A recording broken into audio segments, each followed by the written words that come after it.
New Shivam ultrasound and digital X-ray, Lalkothi Sadar hospital के नजदीक, दानापुर, पटना। हमारे यहाँ अत्याधुनिक मशीनों द्वारा डिजिटल एक्सरे एंड अल्ट्रासाउंड किया जाता है और हमारे यहाँ हर तरीके का बेहतर फैसिलिटी है। हमारे यहाँ मरीजों के लिए हर सुविधा मौजूद है और गरीब मरीजों के लिए निःशुल्क सेवा भी हम लोग देते हैं। बिहार में विधानसभा चुनाव जोरों शोरों पर है, ठीक है, लेकिन इस बार जो व्यापारी हैं भारी नुकसान इस कोरोना महामारी से हुआ है इस बार। तो क्या लग रहा है लोक सेवा दल जो पार्टी है व्यापारियों के लिए क्या कुछ अलग करेगी? देखिए, आपने जो प्रश्न किया बिहार के व्यापारी के लिए, तो हम बिहार के व्यवसायी की तो बात करेंगे, अब पूरे भारत के जो व्यवसायिक वर्ग है उसके बारे में बात करेंगे। केंद्र सरकार में जो अभी शासन चल रहा है और राज्य सरकार जो है, अन्य राज्यों में बिहार सरकार जो है, किसी ने व्यापारी के दुख दर्द की चिंता आज तक किसी ने नहीं की। चाहे आज़ादी के बाद से कांग्रेस शासन रहा हो, चाहे महागठबंधन का हो, चाहे एनडीए का हो। हम जानना चाहते हैं सभी दलों से कि कांग्रेस शासनकाल में कितने उद्योग धंधे लगे बिहार में, कितने लोगों को यहाँ पर ही काम मिला। उनके भी रीजन में बिहार के बच्चे बाहर पढ़ने जाते रहे, मजदूरी करने लोग बाहर जाते रहे। लालू जी शासन आया, वही क्रम चलते रहा, न कोई उद्योग धंधा लगा, लोग पलायन कर गए। एनडीए शासन अपन सब न को धंधे लगे, फैक्ट्रियाँ लगी, लोग पढ़ाई करने बाहर जा रहे हैं, व्यापार कर रहे हैं, नौकरी से बाहर जा रहे हैं। तो बिहार में आखिर में कैसा विकास की बातें हो रही है भाई? तो ये तो विकास की बातें है, लेकिन व्यवसायी की न जान माल की कोई सुरक्षा है, न ही किसी का।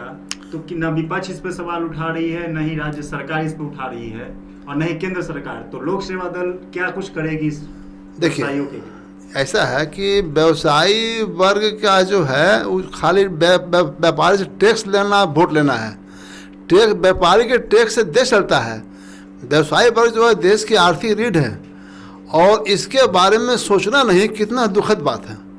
आज व्यवसायी वर्ग के टैक्स अब देश चलाते हैं और व्यापारी की जान माल की सुरक्षा की कोई बंदोबस्त बिहार में, जैसे सीतामढ़ी जिला में साइकिल व्यवसायी प्रभात सिसारिया की हत्या कर दी गई अपराधियों के द्वारा। 20/5/20 को उसका घर उजड़ गया, न कोई मुआवजा है, न कोई ये है। ऐसे बहुत से व्यापारी का चोरी हो रही है, दुकान में रकम छीना जा रहा है और डकैती हो रही है और हत्या हो रही है। सरकार को कोई चिंता नहीं, जू नहीं रेंगती है। इसलिए लोक सेवा दल का कहना है कि न वैश्य को टिकट दिया गया, न सत्ता से भागीदारी दी गई। अब व्यवसायी वर्ग में एक बहुत सा क्षोभ है। तो राजनीतिक शक्ति का होना व्यापारी वर्ग हाथों में अति आवश्यक है। इसलिए हम पूरे बिहार में हर विधानसभा में व्यापारी भी जा कर के व्यापारी को जन जागरण करना और उनको एकजुट करना लोक सेवा दल का ही परम कर्तव्य है। जैसे कि देश में, बिहार में आज़ादी के बाद भी लोग पढ़ने के लिए या फिर रोजगार करने के लिए बिहार से बाहर जाते हैं। तो क्या लग रहा है कि अभी भी विकास है बिहार में या फिर अभी भी पिछड़ा है? भाई देखिए, सवाल है कि अन्य प्रदेश के लोग बिहार में पढ़ने कितने आ रहे हैं, कितने यहाँ मजदूरी करने लोग आ रहे हैं, ये एक मापदंड है देखा जाए तो। और बिहार के लोग पूरे भारत में काम करते हैं, यही मापदंड नाम जान लीजिए कि आज क्या मापदंड है विकास का। अगर बिहार में विकास रहता तो बाहर क्यों जाते पढ़ाई करने के लिए और काम करने के लिए, क्या ज़रूरत थी? ये मेरा कहना है। बस क्या है कि आज क्यों नहीं बिहार के उद्योगपति बिहार में अपना उद्योग लगाना चाहते हैं, एक चिंता का विषय है, इस पर कोई चर्चा नहीं होती है। इसलिए लोक सेवा दल का कहना है कि व्यापारी अपने जीवन काल में रात दिन खट करके व्यापार करता है और 60 साल के बाद उसका शरीर काम करने लायक नहीं रहता है।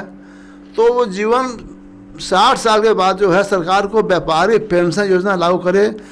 एक व्यापारी को कम से कम 10,000 रुपया प्रति माह पेंशन मिले तो व्यापारी टैक्स देने के प्रति और भी बढ़ चढ़ कर आगे आवेगा। हर व्यापारी का पेंशन सुनिश्चित हो, कोई हत्या हो गई व्यापारी की, एक्सीडेंट हो गया, उसका मुआवजा निश्चित किया जाए। ये हमारा मुख्य मुद्दा होगा व्यापार में, बिहार चुनाव व्यापारी के लिए। और सरकार जो है सभी बिजनेस को अपने इशारे पर नचाती है। सरकार द्वारा व्यापार पर नियंत्रण करना अच्छा बात नहीं है, इससे देश कभी संपन्न नहीं होगा। इसलिए सरकार व्यापारी को जो भी सुविधा की घोषणा नहीं करती है तो व्यापारी को हम अपना नोट वोट को एकजुट होने का मेरा प्रयास जारी रहेगा। इसलिए लंच छोड़ो मंच पकड़ो, ये मेरा अभियान है। उठो जागो हुआ सवेरा।